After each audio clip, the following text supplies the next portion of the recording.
గెలుపు కాదు, అది మా Bharatiya Janata party booth committee అధ్యక్షులు ఎవరైతే గ్రామాల లోపల నేను ఎంత కష్టపడ్డానో నాకంటే ఎక్కువ పొద్దుగా లేస్తే బూత్లో అనేక రకాలైనటువంటి అవమానాలు, ఇబ్బందులు, అవస్థలు వచ్చినప్పటికీ కూడా స్థానికంగా ఉన్నటువంటి బూత్ అధ్యక్షులు, శక్తి కేంద్రాల ఇన్ఛార్జీలు, మండల కార్యకర్తలు, మండల అధ్యక్షులు, ముఖ్యంగా ఈ జిల్లా నడిపించినటువంటి సోదరుడు రథసారథి శ్రీనివాస్ గారు, వీళ్ళు వాళ్ళని కాదు ప్రతి ఒక్కరు, ఆఖరికి మా కంట్రిబ్యూటర్లకి ఒకడు, మా రిపోర్టర్లకి ఒకడు వచ్చిండు రగన్న. రేపు అవకాశం వస్తే ఎంపీ అయితే బాగుంటుందని మా జర్నలిస్ట్ మిత్రులు కూడా జెండాలు ఎజెండాలు పక్కన పెట్టి, మా ప్రింట్ ఎలక్ట్రానిక్ మీడియా మిత్రులు చాలా మంది నా వెల్విషర్స్ నా గెలుపులో పాత్ర పంచుకున్నారు. వారికి మరియు కనబడకుండా పక్క పార్టీలో ఉన్నప్పటికీ కూడా భారతీయ జనతా పార్టీలో సభ్యత్వం లేకపోయినప్పటికీ Raghunandan is the voice of voiceless. Raghunandan గెలిస్తే మా పేరు ఢిల్లీ దాకా వినబడుతుంది, రఘునందన్ గెలిచి చెప్పి నేను ఎన్ని కాన్ఫరెన్స్లలో ఒక్కొక్క బూత్ అధ్యక్షుని పేరు పెట్టి గట్టిగా అరిచినప్పటికీ కూడా ఈ గెలుపు మా గెలుపు రగన్న అని చెప్పి కష్టపడ్డ మా మెదక్ నియోజకవర్గ కార్యకర్త బంధువులకి, అన్నదమ్ములకి, అక్క చెల్లెలకి అందరూ కూడా ఈ గెలుపును అంకితం చేస్తూ జీవితకాలం భారతీయ జనతా పార్టీ నాయకుడిగా మెదక్ నియోజకవర్గ ఓటర్ మహాశైలకి ఖచ్చితంగా రుణపడి ఉంటా. మా ఎమ్మెల్యేని పెద్ద లిస్టు తెచ్చిచ్చిండు నాకు, రగన్న గెలిచినావు కదా ఇటు సంగతి ఏదో చూడాలి.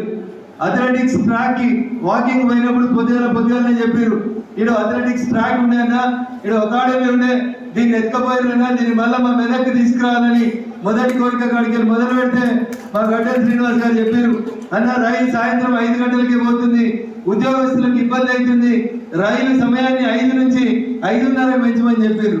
అట్లా మొదలుకుంటే చాలా సమస్యలు.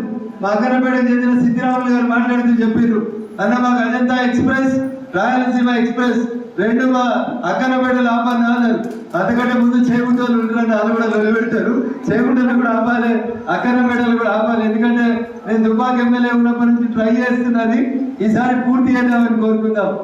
మెదక్ రైల్వే స్టేషన్ ప్రారంభోత్సవం వచ్చినప్పుడు రైల్వే జీఎం గారిని అడిగి చేగుంట పోలీస్ స్టేషన్ దగ్గర ఉన్నటువంటి రైల్వే బ్రిడ్జి కోసం మాట్లాడినాం.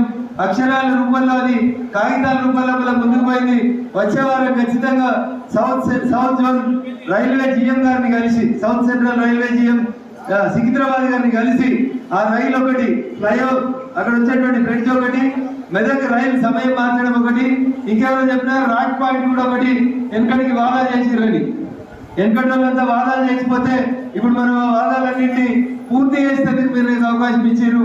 మీ ప్రతినిధిగా, మీ గొంతుకగా మీ కష్టం ఖచ్చితంగా నియోజకవర్గ కష్టంగా గుర్తించి ప్రతి సమస్యని భారత పార్లమెంట్ లో ఎక్కడెక్కడైతే ఏ అధికారుల దగ్గర అయితే ప్రస్తావిస్తే ఈ సమస్యలు పరిష్కారం అయితాయో 100% రఘునందన్ మాటల మనిషి కాదు, చేతల మనిషి అని చెప్పి నిరూపించుకొని ఖచ్చితంగా 5 సంవత్సరాల తర్వాత ఇవాళ మీరు పడ్డ కష్టంలో సగం కష్టంతో మనం గెలిచే రీతి లోపల మీ అందరి అడుగులో ఏంటోనని చెప్పి ఈ సందర్భంగా ఆ 7 పదల దుర్గమ్మ తల్లి సాక్షిగా నేను మీకు ఈ సందర్భంగా లేకపోతే ఎక్కడి 200 కోట్లు ఓటుకు 1000 పైసలు బీర్లు బారులు ఓపెన్ గా వంచితే కూడా ఏం లేదు. భారతీయ జనతా పార్టీ నాయకులు కార్యకర్తల దగ్గర గదే రబ్బర్ జబ్బులు, గదే తీర్పాయిలతోటి ఒకటే ఒక మాట, మెదక్ లో పార్లమెంట్ సభ్యుని గెలిపించి 3వసారి ప్రధానమంత్రి అయ్యేటువంటి నరేంద్ర మోడీ గారి నాయకత్వంలో మా మెదక్ ఎంపీ ఉండాలని అనుకున్నాం. అంకుటిత దీక్షతో పనిచేసినాం. అసాధ్యం అనేది నా డిక్షనరీలో లేదని చెప్పినాడు. నేనే గెలుస్తానని చెప్తా. ఇందాక పరిణత చెప్పినట్టు చాలా మంది అనుకుంటారు ఇంకా అహంకారం ఎక్కువ, గర్వం ఎక్కువ, ఏడగెత్తది మెదకు, ఆడవాడు 6 అడుగులోడు ఉన్నాడు, ఈడోడు 3 అడుగులోడు ఉన్నాడు అని కూర్చొని చెప్తాడు. 6 లేదు 3 లేదు. గెలుస్తామంటే ఇది కాన్ఫిడెన్స్, ఇది నెపోలియన్ చెప్పిండు. For more videos like this, subscribe Big TV channel.